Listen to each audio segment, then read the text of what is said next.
Entonces hoy seguimos con Marcos, tema número 47, la autoridad de Jesús es cuestionada. Versículos del 27 al 33, Marcos 11, 27 al 33. Las semanas anteriores hemos estado hablando de que esta semana en la que están ocurriendo todos estos sucesos es la semana que comúnmente nosotros llamamos la semana de la Pascua. Casi, la Pasión. Era la semana de la Pascua, por supuesto, en el calendario judío. Pero se le conoce como la semana de la Pasión, porque acontecieron ciertos sucesos que marcaron el final del ministerio terrenal de Jesucristo cuando todavía no había sido crucificado. Esta es la semana de la crucifixión, así que le conoce como la semana de la Pasión. Ahora, en estos mensajes anteriores hablamos de cómo Jesucristo había limpiado el templo, sacando a los mercaderes, a quienes les había llamado ¿qué? Ladrones. Porque él mismo decía, mi casa, dice la palabra, mi casa será llamada casa de oración, y vosotros la habéis convertido en una cueva de ladrones, porque habíamos hablado en aquella ocasión de cómo en la Pascua alrededor de 1,5 millones, 2 millones de judíos llegaban a esos lugares y había una gran cantidad de sacrificios, lo cual había dado lugar a que muchas personas se enriquecieran ilícitamente vendiendo animalitos que iban a ser sacrificados a precios exorbitantes. Así que Jesucristo ha limpiado el templo y esto claramente es un ataque directo para los fariseos, porque ellos eran los que daban las autorizaciones, eran los que daban los permisos para que en ese lugar, en el atrio de los gentiles, pudieran ponerse los mercaderes para poder comercializar con ellos. Así que ellos estaban en este tiempo viendo cómo Jesucristo había limpiado el atrio de los gentiles, sacado a las personas que les daban beneficios económicos, y esto causa molestia en ellos. Esta molestia llega a ser tal que ellos fraguan un plan entre ellos. Ellos querían ver a Jesucristo muerto y ellos se ponen de acuerdo y lo primero que hacen, lo que están haciendo es que se unen para ir a hablar con Jesús, para confrontarlo. ¿Sabe qué pasa? Cuando una persona no tiene el valor de hablar directamente las cosas, busca a otros, secuaces, para ir en grupo. Eso le pasó a Jesucristo y eso le puede pasar a cualquiera de ustedes. Que alguien de repente tenga que decirte algo, pero no te lo dice directamente, sino que prefiere ir y buscar a otros que son afines a sus pensamientos para poder caer, como decimos nosotros, caen la vaca, decimos nosotros, ¿verdad? Que yo no sé por qué dirán eso, será que las vacas son muy furiosas, pero bueno. Vamos a ir al primer punto entonces. El primer punto de este mensaje es el confrontamiento de los principales a Jesús.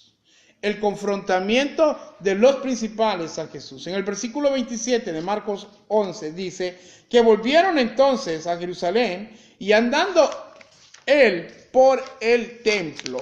Oigan bien, había limpiado el templo el día anterior. Pero llegando al templo vinieron a él los principales sacerdotes, los escribas y los ancianos y le dijeron, ¿con qué autoridad haces estas cosas? ¿Quién te ha dado autoridad para hacer estas cosas? Ahora, hay algo bien particular sobre los sacerdotes, los fariseos, los escribas.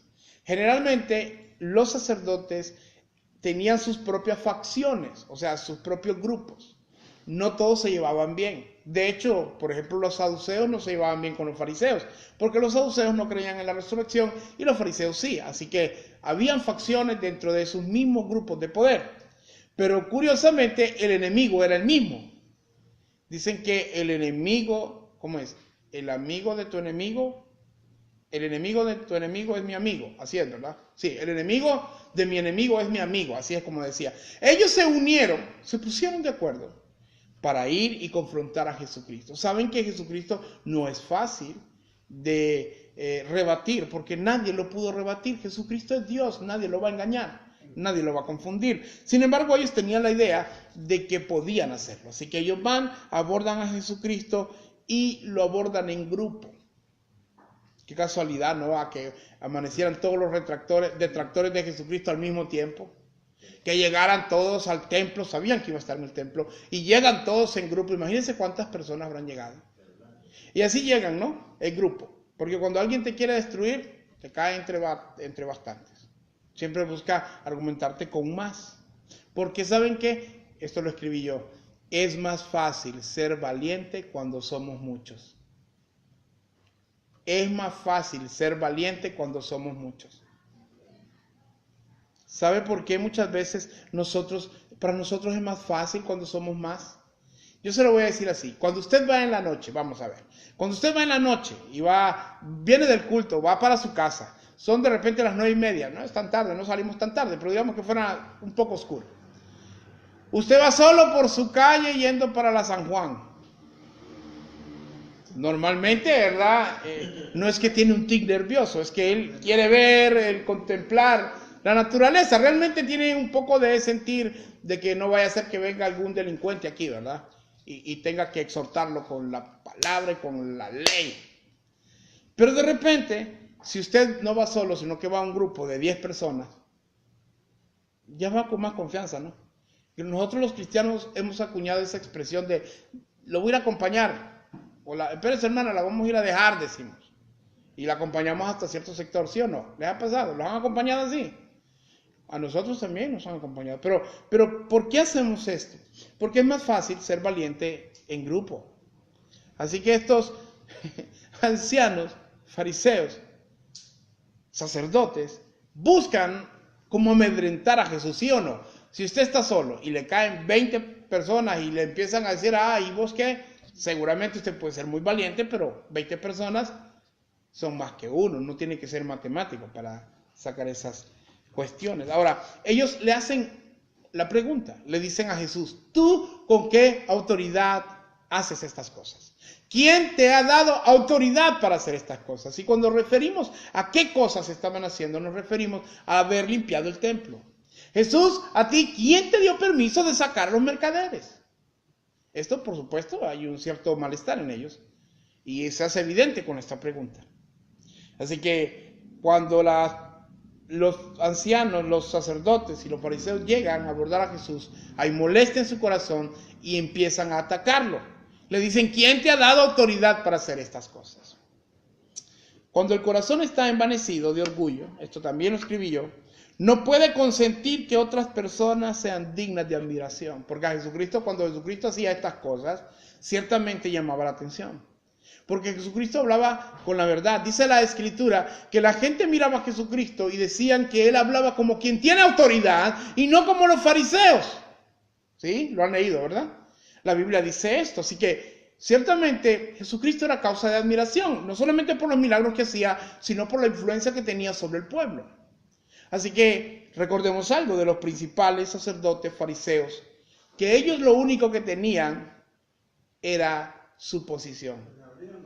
Su posición. Dicen que ellos cuando había un banquete, ellos ocupaban los mejores lugares. Cuando tú lo invitabas, tenías que darle un lugar de privilegio. Así que ser amigo de los fariseos era ser del círculo interno, ¿no? De los fresas, de los cool, de los influyentes. Pero Jesucristo era amigo de los pecadores. Imagínense el modelo de religiosidad como la representó Jesucristo en su palabra a través de la higuera estéril. Él desmenuzaba y desnudaba la hipocresía de la religiosidad de los fariseos. Así que era obvio que ellos no podían tolerar esto, porque para ellos su posición era lo más importante. Para un fariseo, que no le rindieran tributo era algo vergonzoso. Ellos miraban de menos al resto del pueblo y el resto del pueblo los miraba como los verdaderos líderes. Sin embargo, Jesucristo, cuando miró a los fariseos, cuando miró al pueblo, dijo que tuvo compasión de ellos porque eran como ovejas que no tenían pastor. Porque los fariseos eran todos unos hipócritas, pero eran los líderes de ellos. Así que Jesucristo tiene que enseñarles la verdad, porque Él es la verdad. ¿Con qué autoridad haces estas cosas? Ellos eran los líderes del pueblo y no le habían dado credenciales, ¿no? De repente, yo recuerdo un caso aquí de una iglesia cuando vino, estuvo trabajando, estuvo operando, y resulta que unos miembros se fueron de esta iglesia y llegaron después de varios meses a la otra congregación, y como eran personas que influían porque daban mucho dinero, era toda una familia, daban mucho dinero, este pastor que había dejado ir las ovejas porque por cuenta había actuado mal, dice que cuando se dio cuenta de qué iglesia iban, le mandó a decir al pastor, que la iglesia era nueva, que él tenía la autoridad y él tenía el poder para sacarlo corriendo de la ciudad. Y cuando el pastor me contó eso, le dije yo, wow. Y hoy que me viene a la mente esto, yo quiero hablar acerca también de esto, del poder y la autoridad. Porque la autoridad de Jesús fue cuestionada. Pero hay personas que ni tienen poder ni autoridad. Hay personas que tienen poder, pero no tienen autoridad. Hay personas que tienen autoridad, pero no tienen el poder. Y hay personas que tienen el poder y tienen la autoridad. De ese grupo es Jesucristo. Ahora lo vamos a ver. Ahora, ellos le dicen, ¿con qué autoridad haces estas cosas? Ahora, quiero que vaya a Marcos 9, versículo 7. Marcos 9, versículo 7. Hace unas semanas atrás hablamos de esto.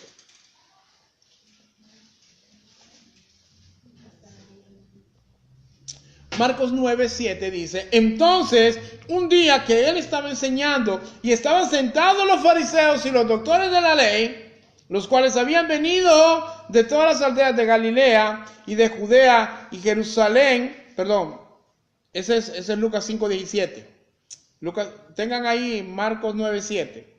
Marcos 9, 7 dice, entonces vino una nube que les hizo sombra y desde la nube una voz que decía, este es mi hijo amado, a este oíd. Oigan bien, Dios mismo está validando a Jesucristo. Bueno, Jesucristo es Dios, pero el Padre está diciendo a este oíd. O sea, ya de aquí estamos hablando que Él tiene la autoridad delegada de Jesús. Ahora, de Dios, el Padre. Ahora, Lucas 5:17 dice que aconteció un día que Él estaba enseñando y estaban sentados los fariseos y los doctores de la ley, los cuales habían venido de todas las aldeas de Galilea y de Judea y Jerusalén. Y escuchen bien lo que dice el versículo Lucas 5:17. Y el poder del Señor estaba con él para sanar. Jesucristo tenía poder y tenía autoridad.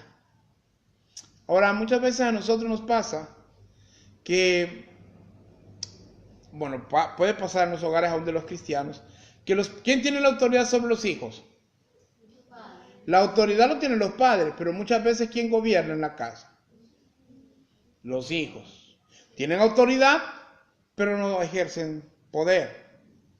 Luego, de repente en un negocio, usted viene, o usted, por ejemplo, que es maestra, dice, tengo una muy buena idea para que el 15 de septiembre sea algo bello, algo bonito, la decoración, y plantea la postura al director o la directora, pero la directora le dice no. Usted tiene la habilidad, tiene el poder para hacer las cosas, pero no tiene la autoridad para ejercerla. Luego hay personas que no tienen ni poder ni autoridad. Y en el sentido espiritual, no tiene autoridad aquel que no se somete a la autoridad. ¿Quiere tener autoridad usted? Sea obediente. Nadie va a poder dirigir si no sabe seguir. ¿Cómo va a poder seguir usted a alguien que no puede seguir? Yo conozco el caso de un hombre que conseguía muy buenos trabajos. Bueno, no tan muy buenos, pero sí buenos trabajos en relación a su nivel académico. Pero recuerdo que ese hombre no duraba ni 3 meses en los trabajos, tal vez 6 meses y le iba muy bien. ¿Y cuál era el problema? Que él entraba y desde que entraba iba viendo lo malo del negocio para hablar mal de las personas que estaban en el trabajo y para decir que lo hubiera hecho mejor. Y esa actitud de yo sé hacerlo mejor y no ser con muy buen tacto, eso causa problemas. Él entraba a los trabajos queriendo ser el jefe. Y eso le causaba problemas, porque no estaba bajo sujeción. Una persona que no se somete no puede dirigir, no hay manera, porque Dios es un Dios de orden. ¿Cómo le va a confiar usted algo muy valioso a alguien que no sabe seguir? No podemos. Entonces, para poder dirigir, usted tiene que estar bajo autoridad y poder también ser obediente. Así otras personas lo van a seguir, sin necesidad de muchas cosas. Ahora bien, también tenemos por otro lado el poder. En el caso de Jesucristo, Él tenía el poder. Él tenía el poder de Dios porque Él era Dios y Él sanaba y sigue sanando. Pero lo cuestionaban. Le decían, ¿quién te ha dado autoridad? ¿Quién te ha dicho que puedes hacer esto? Y esa pregunta lleva implícita el engaño, ¿no? Ellos quieren que Jesucristo se equivoque. Hermano, yo les voy a decir algo. Cuando hay personas que no están de acuerdo contigo, te van a tirar migajas para que tú te caigas, para que tú te enojes, para que después diga, te enojaste. Y serenamente te van a, se enojó, hermano. El que se enoja, ¿qué? pierde, dice la gente. Entonces, cuando usted pierde su templanza, usted ya perdió el partido. Ahora, siempre va a haber personas que te van a tirar algunas cosas para poder hacerte caer. Yo recuerdo una ocasión hace como 2 meses, 3 meses atrás, en una clase que llevé, hicieron esta pregunta. ¿Qué piensan ustedes del matrimonio de entre personas del mismo sexo? Y yo escuché lo que decían algunos, decían yo estoy a favor, yo no estoy de acuerdo, decían, claro, como yo soy el pastor, me preguntan, ¿y usted, pastor, qué piensa? Yo le dije, ok, yo no tengo opinión personal. Yo puedo decir lo que la Biblia dice. ¿Y qué dice la Biblia? Bueno, la Biblia dice que Dios creó al hombre y a la mujer. Y que el diseño de Dios es un hombre para una mujer. Cualquier otro diseño diferente a esto es una aberración delante de Dios. Entonces vino una persona que se levantó y dijo, me dijo, y me tiró la pedrada directa al pecho y sin cofal, como dicen los jóvenes, ¿verdad? Me dijo, mira, y si hubiera un homosexual que llegara a tu bufete a pedir representación, ¿lo representaría? Ella esperaba que yo le dijera que no, pero por supuesto que lo puedo representar. Yo, claro, le digo, lo puedo representar. El problema está que yo no comparto sus puntos de vista. O sea, yo voy a decir que sigue siendo pecado ser homosexual. O sea, Dios lo llama, porque es tan pecado como alguien que es prolífero a tener relaciones sexuales también. Son pecados visibles, Dios lo llama pecado, eso es lo que la Biblia dice. No puedo decir otra cosa que lo que la Biblia dice. No, por eso uno no tiene que hablarles o quererlos, porque uno puede hablar con ellos. ¿Cómo le va a presentar el Evangelio si nunca habla con ellos? Nosotros tenemos la experiencia de que por aquí han pasado varios, ¿va? Y ya siempre dicen voy a llegar y nunca llegan, pero yo le digo, si tú llegas a la iglesia, lo que vas a escuchar es la palabra de Dios. Porque la palabra de Dios es la que nos quita los pecados, sea cual sea visible o sea ahí donde nadie lo mira, si eres mentiroso, si eres lo que sea, Dios es el que te va a cambiar. Así que recuerdo que esa pregunta fue para agarrarme, para que yo les dijera que no, y sin embargo no pudieron. Le doy gracias a Dios porque en verdad en todas esas ocasiones, que era casi todos los viernes, que tenía algún tipo de confrontación con algo, pues Dios siempre me sacó librado. Hasta el día de hoy llevo casi 3 años en la universidad, y pues siento que voy más o menos en esa área. Ahora, lo confrontan a Jesús. Confrontan a Jesucristo para que Él se equivoque. Y he aquí la movida magistral de Jesucristo. Jesucristo es Dios. A Él no lo van a engañar. Mire lo que pasa. Segundo punto. El contrainterrogatorio de Jesús. El contrainterrogatorio de Jesús. Dice el versículo de Marcos 11:29, que Jesús respondiendo les dijo, os haré yo también una pregunta. Respondedme y os diré con qué autoridad hago estas cosas. ¿El bautismo de Juan era del cielo o era de los hombres? Ahora, cuando vemos en la Biblia, vemos esas muchas ocasiones en que, si bien los fariseos le preguntaban a Jesús, Jesucristo también tenía la habilidad, porque es Dios, para contrarrestar con otra pregunta. Así que Él les pregunta, ¿era del cielo o era de los hombres el bautismo de Juan? Ahora esto los pone a pensar, porque si ellos contestaban equivocadamente en ese momento, ellos perdían el juego. Así que Jesucristo les pregunta, ¿era de el cielo o de los hombres el bautismo de Juan? Hermanos, yo les voy a decir una cosa, cuando a usted le hagan una pregunta, esto es un método, no sé si le llaman a esto, había un filósofo muy bueno griego que hacía esto, que devolvía la pregunta. En ventas le llaman efecto rebote. Si usted le hacen una pregunta que es con un claro doble sentido para que usted se equivoque, usted le puede revertir haciéndole una variación a esa pregunta. Por ejemplo, hay personas que podrán llegar a la iglesia y decir cosas como esta. ¿Y a mí por qué no me toman en cuenta en esta iglesia? ¿Sí? ¿Por qué no me ponen a predicar? ¿O por qué no me ponen a cantar? ¿O por qué no me ponen a barrer? Bueno, creo que eso último no, ¿verdad? Pero siempre pueden tener un cuestionamiento. Pueden decir, ¿y a mí por qué no? Y a aquel sí. Esa no es la pregunta. La pregunta es, ¿estoy consagrado yo para que me tomen en cuenta? Esa es la pregunta.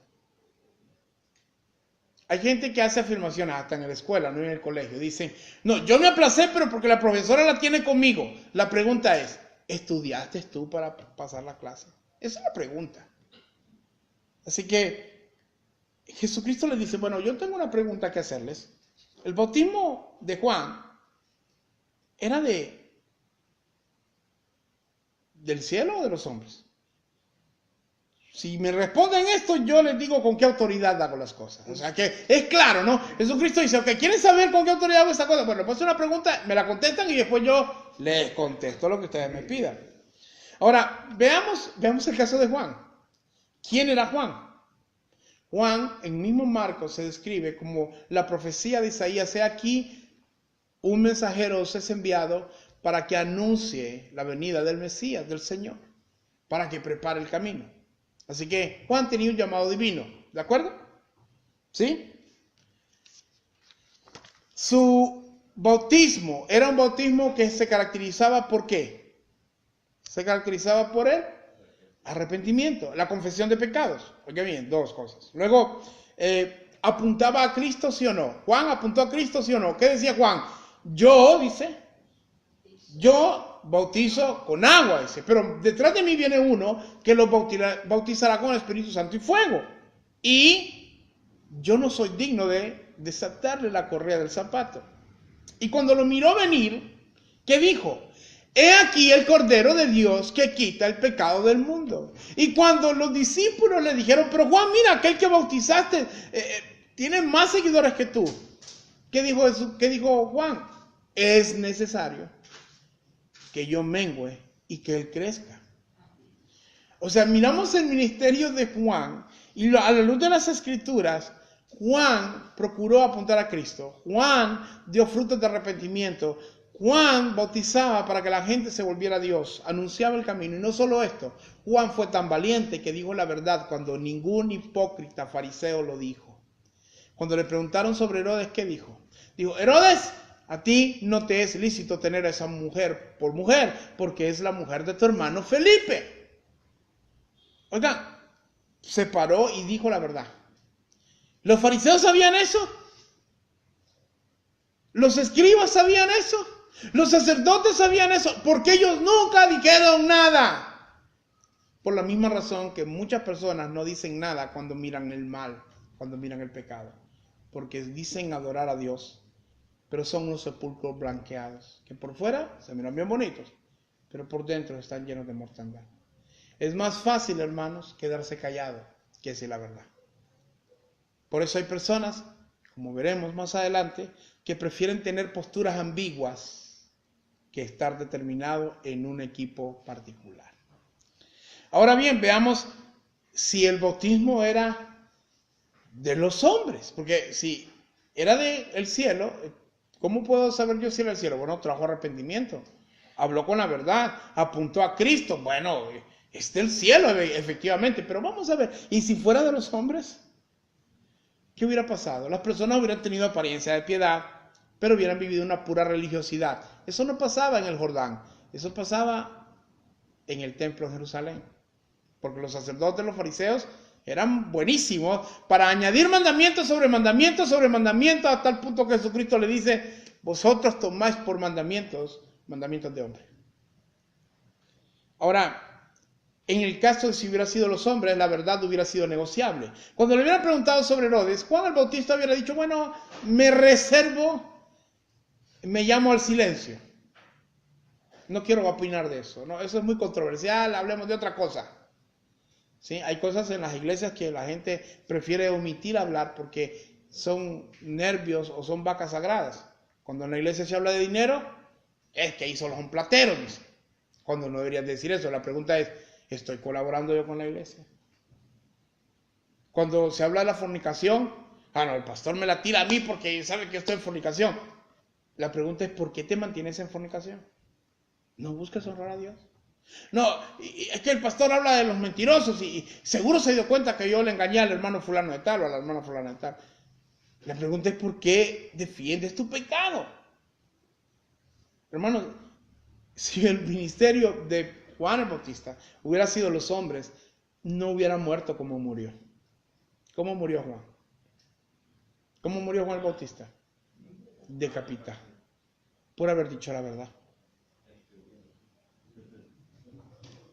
La respuesta es sencilla, hermanos. Los fariseos no estaban dispuestos a declarar la verdad. Ellos solamente querían los beneficios de un sistema religioso vano, de un sistema religioso hueco. Ellos amaban las posiciones, ellos amaban la autoridad que con ello venía, pero no estaban dispuestos a hacer lo necesario por ella. Punto número 3, la ambigüedad de los principales y la sentencia de Jesús. La ambigüedad de los principales, hablando de los sacerdotes, escribas y fariseos, y la sentencia de Jesús. En el versículo 31 dice: entonces ellos discutían entre sí diciendo, si decimos del cielo, miren bien, ellos empiezan a discutir entre ellos, o sea, le dicen, Jesús, dame chance, como decimos nosotros, ¿no? Danos un momento, vamos a debatir, vamos a ponernos de acuerdo, porque ¿sabe qué? Como se habían puesto de acuerdo para hablar estas cosas delante de Jesús, tenían que estar de acuerdo. Uno podía ver una voz disonante, uno que dijera, yo creo que es del cielo, y otro dijera, no, yo creo que era de los hombres. No, tenían que estar de acuerdo. Así que se ponen de acuerdo, dice. Entonces ellos discutían entre sí diciendo, si decimos del cielo, dirá, ¿por qué pues no lo creíste? ¿Ven que estos eran muy inteligentes? Ahora, y si decimos de los hombres, dijo algún otro, ¿va? Pero temían al pueblo, pues el pueblo tenía a Juan como un verdadero profeta. Así que respondiendo dijeron, Jesús, mira, lo más fácil, no sabemos. No sabemos. Miren, me llama mucho la atención porque dice que lo primero que ellos dijeron fue, si decimos del cielo. ¿Qué me dice esto a mí? ¿Qué le dice a usted que lo primero que cuando Jesucristo es del cielo o de los hombres? Cuando ellos dicen, ¿y si decimos del cielo? ¿Por qué primero dijeron el cielo y no primero los hombres? Porque ellos sabían que era del cielo. Así que, ¿y si decimos que el cielo? No, aquí viene el problema, porque dice otro, no, espérate, no podemos decir eso, porque decimos eso, nos va a decir por qué no creíste. Sí, ¿verdad? No podemos decir del cielo. Dice, no, si decimos eso tenemos problemas. Recuerde que al decir esto, al decir que era del cielo y demostrar que ellos se habían equivocado, esto era tremendo, porque la gente que iba a pensar más de los fariseos, si de por sí durante los 3 años de ministerio de Jesucristo, 3 años y medio de ministerio de Jesucristo, la gente ya dudaba de los fariseos, imagínense todavía ahí, en el templo, hermano, ellos estaban en el templo. Ahí la verdad estaba siendo resonante y Jesucristo les pregunta, y ellos tienen que hablar con la verdad. Y la verdad es que si ellos dicen, es del cielo, entonces la gente, Él nos va a decir, ¿por qué no creíste? Estamos mal, estamos agarrados aquí. Porque esto diría que nos equivocamos. Esto demostraría que nosotros estábamos mal y que Jesucristo estaba bien. Cualquier parentesco con la realidad es mera coincidencia. Cuando la gente no quiere dar el brazo a torcer. Recuerdo, yo tenía un conocido que ya se murió, que era un cubano, que él tenía esta frase que yo nunca olvidaré. Decía él, si yo alego, dice, cuando estoy equivocado, imagínate cómo alego cuando tengo la razón. Y hay muchas personas que así son, que están equivocados, pero no, es que yo tengo la razón. Y están equivocados, y lo saben, pero siguen en su mismo error. Mira lo que pasó. Discutían entre sí diciendo, si decimos del cielo, ¿por qué pues no creíste? Y es que ellos sabían que era el cielo, pero trataban de poder esconder esa verdad para no quedar mal. Porque hay gente que no va a querer quedar mal, siempre. Estos eran los líderes espirituales de Israel y no tenían la humildad para reconocer que se habían equivocado. Pudieron haber dicho, ¿sabes qué, Jesús? Es cierto, Juan ministró de parte del cielo y nosotros fuimos unos hipócritas, nosotros le fallamos a él. ¿Verdad que hubiera sido bien? ¡Wow! ¿Pero sabe qué hubiera demostrado eso? Debilidad. ¿Sabe que mucha gente se esconde bajo un título de yo tengo la razón, aunque esté equivocado, para no mostrar debilidad, para no retractarse? Prefieren, como decimos nosotros, Los que han visto caricaturas, cuando alguien barre y barren y no tienen un don de echar la basura, levantan la alfombra y tiran la basura. Por esa es la idea de muchas personas que están barriendo, pero cuando se dan cuenta que no tienen solución, levantan la alfombra y esconden su pecado. Lo malo es que, lo malo para ellos es que no hay nada oculto que no haya salido a la luz. Así que ellos se van por la otra vía, dicen, no podemos decir eso, vamos, pensemos, y si decimos que los hombres, no, dijo alguno otro, ¿no? Si decimos que de parte de los hombres, nos va a apedrear el pueblo. ¿Por qué? Porque el pueblo tenía a Juan como un verdadero siervo de Dios. Mire, hermano, yo le voy a decir una cosa. Cuando tenga que retractarse, retráctese. Pero cuando esté en la verdad, yo le voy a pedir que nunca se retracte por decir la verdad. Porque la Biblia me dice que yo no puedo nada contra la verdad, sino por la verdad. Tiene que decirla y tiene que defender la verdad. Porque es la verdad. Y Dios siempre va a pelear de parte de la verdad. Pero hermano, si usted quiere llevar la fiesta en paz y cede a pesar de que están equivocados, o está equivocado el que lo está acusando, usted está mal. Usted tiene que decir la verdad. Ahora, debe de reconocer cuando está equivocado, que se equivocó. ¿Sabe por qué? Yo quiero que vayamos a 2 de Corintios 12:10 y lo marquen en su Biblia. 2 carta de Corintios 12:10.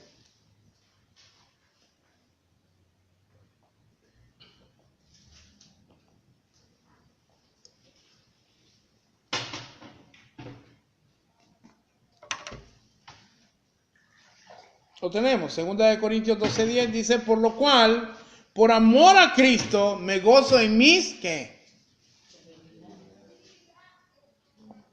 ¿Quién escribió la 2 carta a los Corintios? ¿Quién? Pablo. Imagínese usted, Pablo es, a ciencia cierta, fue el más grande de los apóstoles, porque fue el que tuvo mayor alcance ministerial y fue un hombre que hasta entregó su vida por el evangelio. Pero vemos a Pablo decir, por amor a Cristo, me gozo en mis debilidades, en las afrentas, en necesidades, en persecuciones, en angustias, porque cuando soy débil, ¿qué? Entonces soy fuerte. Hermano, cuando usted se declara débil, es el momento en que usted acude a las fuerzas de Dios. Pero cuando usted es muy fuerte, Dios no opera en usted porque usted es autosuficiente. No da lugar a la gracia de Dios, no da lugar al poder de Dios. Quiere hacer las cosas intelectualmente, quiere hacer las cosas a su manera, eso es un fracaso. Usted puede estar ministrando inclusive en la carne porque usted no está invocando la presencia de Dios, no es humilde, no reconoce sus fallas. Ustedes vieran cuando miran esos, presentamos al famoso apóstol fulano de tal que da cobertura a 300 iglesias, con una mega iglesia de 30,000 miembros, que viaja alrededor del mundo, conferencista y bla bla, y empiezan a hacer su currículum y todo, que wow, y todo el mundo, wow, que salvaje, va. Que le hacen así para que no se tenga que usar el pañuelo él, sino que anda uno que anda el pañuelo, anda que otro que anda la Biblia, anda otro que anda los apuntes, y wow, y todo el mundo se impresiona con aquella cuestión. Pero no los presentan como, aquí viene el siervo inútil, pastor por la misericordia de Dios de la iglesia fulana de tal. Va que no los presentan así. ¿Sabe por qué? Porque dentro de todos nosotros siempre hay un pequeño fariseo que a veces se hace grande, muy orgulloso, y nos gusta el reconocimiento, y no debe de ser así. Debemos de reconocer cuando nos equivocamos, debemos de reconocer, porque cuando mostramos debilidad es cuando realmente nos damos cuenta que somos humildes, porque el orgulloso, el orgulloso nunca da el brazo a torcer, nunca va a decir que se ha equivocado, nunca va a mostrar debilidad. Ahora, ellos decían, bueno, ¿y entonces qué nos conviene responder? No podemos decir que de parte del cielo porque nos va a decir, entonces, ¿por qué no le creísteis? No podemos decir que de parte de los hombres porque la gente nos va a apedrear. Entonces, ¿qué respondemos? Así que hacen la fácil. Ellos vienen y dicen, en versículo 33, así que respondiendo dijeron a Jesús, no sabemos. No sabemos.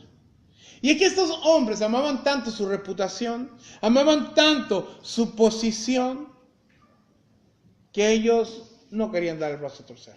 Así que lo que les pareció más lógico fue decir, no, mira, aquí ni modo, de las tres, la que menos nos puede hacer daño es decir que no sabemos. Aunque que un fariseo dijera que no sabía, y entonces, y estos no son los guías espirituales. A mí por eso me encanta que cuando a mí me preguntan muchas cosas, y cuando no tengo claro lo que le voy a responder, yo le digo, hermano o hermana, espérese, déjeme investigar más. Porque hay gente que no sabe lo que está diciendo y dice todo lo que quiera decir. Me decía un predicador, un pastor amigo mío, hace unos días me decía, mira, una predicación, dice, yo aprendí de un predicador que un predicador predica 10 minutos, lo que es. Predica 20 minutos, lo que sabe. Después de 25 minutos no sabe lo que predica eso. Muchas veces así somos. Tanto que hablamos que ni sabemos qué estamos diciendo. Le puede pasar a cualquiera. Ahora, ellos dijeron, no sabemos. No sabemos. Hermanos, siempre va a haber personas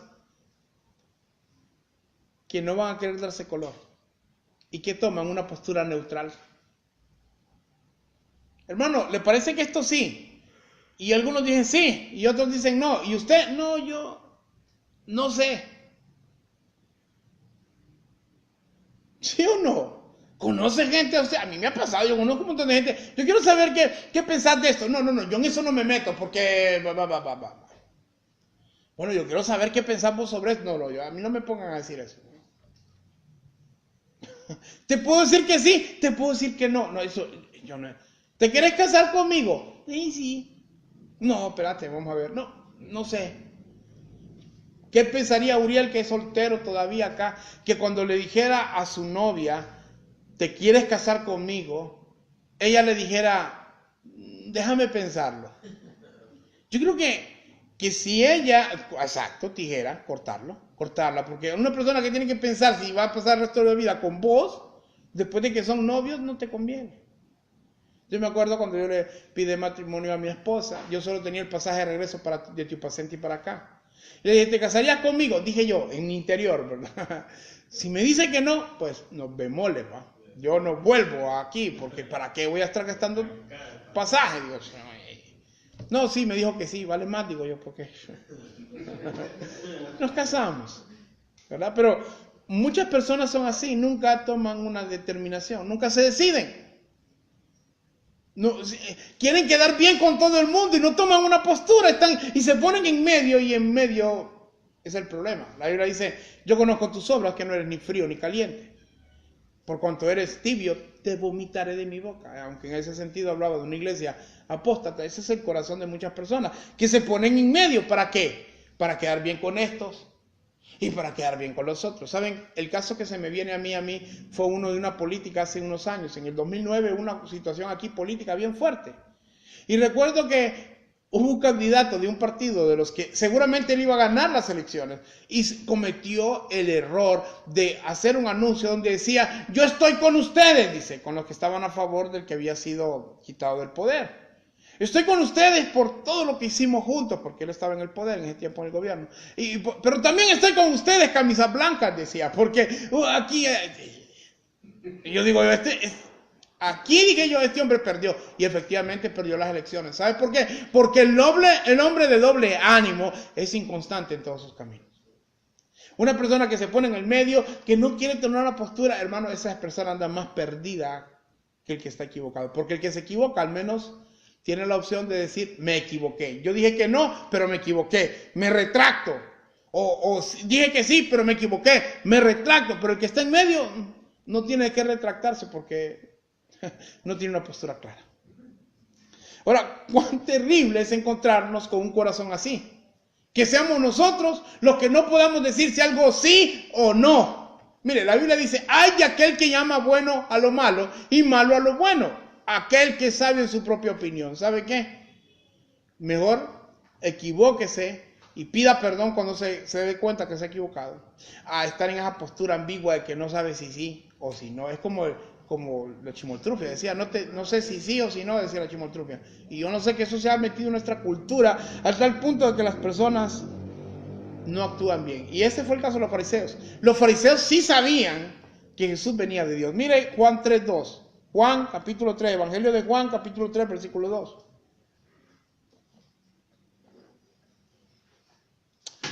Hablando de Nicodemo, dice que este vino a Jesús de noche y le dijo: Rabí, sabemos que has venido de Dios como maestro, porque nadie puede hacer estas señales que tú haces si Dios no está con él. Le está diciendo, reconoce el poder y reconoce la autoridad de Dios en Jesús. Pero aquí le están preguntando, ¿con qué autoridad haces estas cosas?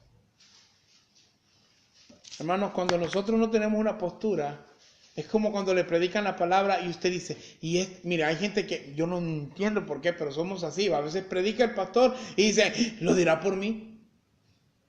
O tal vez la tenemos clara, ¿va? Y decimos, no, lo está diciendo por el hermano, y lo quedamos viendo. Y lo quedamos viendo con los ojos acusadores, va, por la boca, apuntarla a ti. La pregunta es, ¿y si es para ti? ¿Y si esa palabra es para ti? ¿Si el Señor trae esa palabra para ti? Porque cuando vemos los pecados de los demás es bien fácil verlos, ¿verdad? Aquí hacemos una lista. ¿Y cuando son los tuyos? No, pues yo ando al 100. Puede pasarnos. Ahora, estos hombres prefirieron decir no sabemos para querer quedar bien con todo el mundo. ¿Sabe qué dice Gálatas 1:10? Pues busco ahora el favor de los hombres o el de Dios. O trato de agradar a los hombres. Pues si todavía agradara a los hombres, no sería siervo de Cristo. Oh, wow. Amo al Señor por su palabra. Si yo buscara el agrado de los hombres, no podría ser siervo de Cristo. Un día alguien me dijo una cosa, me dijo, no me gustó eso que dijiste tú de que seguramente lo que voy a decir va a molestar a algunos. Yo dije, ¿qué tiene de malo eso? Si es la verdad. No es mi intención, pero es la verdad. Y la verdad es ofensiva, hermanos. ¿Sí o no? La verdad molesta. Y me gustó un día, miré un meme que hacía una inyección que decía la verdad. Y dice, la verdad duele, pero cura. ¿Sí o no? Y para ir terminando, decirles algo. La Biblia condena esta actitud ambigua. La Biblia dice, y búsquenlo en Mateo 5:37. Uh-huh.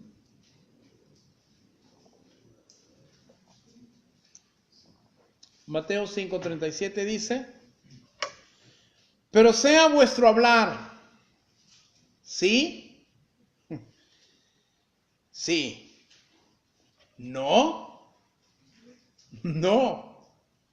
Porque lo que es más que esto, del mal procede. ¿Sabe? Otra versión dice, viene del diablo. O sea, esa gente que no dice sí, sí o no, no. Quiero que hoy sí, mañana no. O dicen, no, mira, no sé. Esa gente está en problemas con Dios.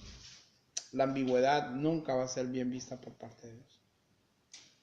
Y eso lo vemos hasta en la vida secular. Dicen que hay gente que si es Barcelona no puede ser Real Madrid. ¿Sí? Y cuando mira usted uno que dice, yo le voy a los dos, ¿qué dice usted de esas personas? ¿Le cree usted a esa persona que yo le voy a los dos equipos? Es como que aquí dijera, soy del Motagua y del Olimpia. Es como que usted diga, yo voy a una iglesia cristiana y también voy a una mormona. O sea, yo le pateo a los dos equipos. No funciona así. Usted, que su sí sea sí, que su no sea no. Todo lo demás proviene del diablo. Para terminar, solamente como aplicación, es que eventualmente nos vamos a encontrar en el camino personas que nos van a tratar de intimidar en grupo. Van a tratar de doblegarnos. Van a tratar de que usted sucumba. Van a tratar de decirle, usted dice eso. No, pero mire, y le caen todos. Todos tenemos la razón. Se va a encontrar gente así. Se lo va a encontrar en la escuela. Se va a encontrar en el colegio. Se lo va a encontrar en el trabajo. Se lo va a encontrar en la iglesia. Se lo va a encontrar en el día a día. Se lo va a encontrar hasta en política. Esa es la verdad. Siempre va a haber gente que va a ser detractora de lo que usted dice y no va a tener el valor de decírselo uno a uno, sino que va a querer buscar con pinches para caerle la vaca. También debemos de meditar muchas veces cómo debemos de contestarle a las personas. Jesucristo no se alteró, no vemos a Jesús molesto. Jesús utiliza esta metodología del efecto rebote para volverles la pregunta en contra. Y les dice, bueno, yo les voy a preguntar algo. Y después les diré con qué autoridad hago esto. ¿El bautismo de Juan era del cielo o de los hombres? Así que Dios nos dé la paciencia para poder responder con sabiduría. Porque hay muchas veces que nos hacen preguntas para hacernos caer. Para decir, ajá, ¿verdad? Yo sabía. Así hay muchas veces. Luego, que también Dios nos dé la fuerza para tener una postura clara. Y esa postura, hermanos, tiene que ser la verdad. Porque si hablamos en base a la verdad, Dios va a pelear por nosotros. Pero si usted habla media verdad, una media verdad es una mentira completa. Hable la verdad. Ayer me llamaba un pastor, con eso termino, y me decía, hermano, me están atacando mucho por algo que yo dije. Ajá, le digo, pero lo que usted dijo era verdad. Sí, pero es que es mucho el ataque. Y yo voy a ir a hablar con el pastor para decirle que me perdone si lo ofendí. Pero usted dijo la verdad. Sí, pero es que él le ha dicho a los líderes que oren en contra de nuestro ministerio, dice. Imagínese usted un pastor que le esté diciendo, hermanos, todos pónganse de rodillas y vamos a orar en contra de tal iglesia. ¿Qué pastor? Le digo yo. Mucho menos para que usted vaya a retractarse si usted lo que dijo es la verdad. Yo creo que siempre fue. Porque hay gente que ya comenta las cosas cuando ya tiene la decisión hecha. Pero yo espero que nos dé el Señor el valor a nosotros de siempre hablar la verdad y de sostenernos en la verdad. Y de que aunque esto sea ofensivo y duela, no es nuestra intención que duela, pero es necesario escuchar la verdad. Hay de nosotros el día que evadamos la verdad solo por quedar bien con la gente. Ay de nosotros, si preferimos quedar bien con los hombres y no con Dios. Porque al final, cuando nos muramos, no va a importar a cuántos hombres estuvieron de acuerdo contigo, cuántas mujeres estuvieron de acuerdo. La única opinión que va a importar es la de Dios. Y termino con esto. Declaremos la verdad aunque el mundo se vuelque en tu contra. Porque escrito está en 2 de Corintios, capítulo 13, 8, porque nada podemos contra la verdad, sino por la verdad. Y cuando hablamos en la verdad, Dios nos ha dado la autoridad y el poder para poder predicarla. Pongámonos de pie, vamos a orar.